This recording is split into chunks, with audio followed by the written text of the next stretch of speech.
மத்தியானத்துலேயும் வெயில் வந்து கீழே வரல, நிழல் அப்படி மூடி இருக்கு. ஆமாம், இங்கே பாருங்க, இந்த காம்பவுண்ட் வந்து எத்தனை வருஷத்துக்கு முன்னாடி கட்டினது தெரியல. எவ்வளோ பெரிய கல்லை வச்சு எவ்வளோ நேர்த்தியாக அழகாக அடிக்கிருக்காங்க.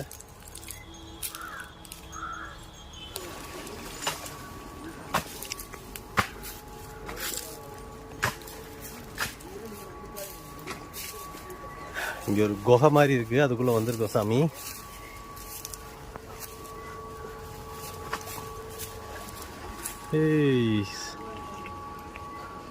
அங்கே பாருங்க எவ்வளோ பெரிய மூங்கில் மரம்.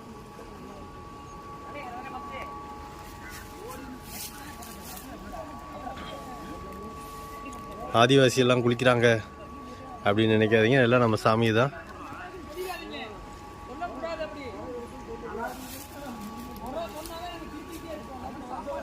இது வந்து அங்கேருந்து தண்ணி வந்து இன்னொரு பக்கம் வந்து வருது. இது ஒரு ஓடை வந்து ஜாயிண்ட் ஆகுது. இது பெரிய அருவி, ஆறு. இது அந்த காலத்தில் பாலம் இருந்திருக்குது. பாலம் உடஞ்சி பாதியோட இந்த பக்கம் போயிடுச்சு, அந்த பக்கம் பாதி பாலம் தான் இருக்குது. இதுக்குள்ளே தான் நம்ம குளிக்க போகிறோம்.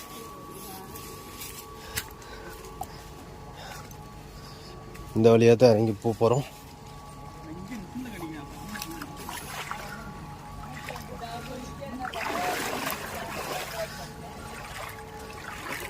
அருமையாக இருக்குது. இதெல்லாம் நம்ம கூட வந்த சாமியை தான். சாமி இருந்தாங்க, அப்படியே பிடிச்சிக்குங்க. எடுத்துட்டு இருக்கீங்களா? எடுத்து முடிச்சுட்டு வச்சுட்டு வரணும். ஆமாம்.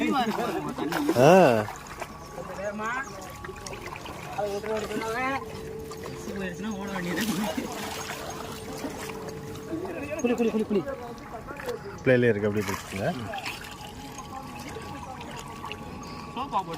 சூப்பரா வேண்டாப்பா, நம்ம மயில என்ன அழுக்கா விட்டுது.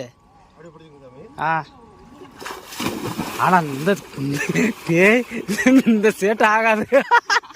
இந்த குழந்தை மாதிரி ஆயிட்டாரு திடீர்னு. அதெல்லாம் அடி பிடிக்காது, தாண்டி பாரு.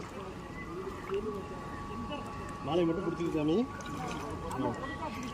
மணி குளிக்கும் போது இங்கே இப்படி அமைக்க கையில எல்லாம் எந்திரிச்சிருக்கோம்.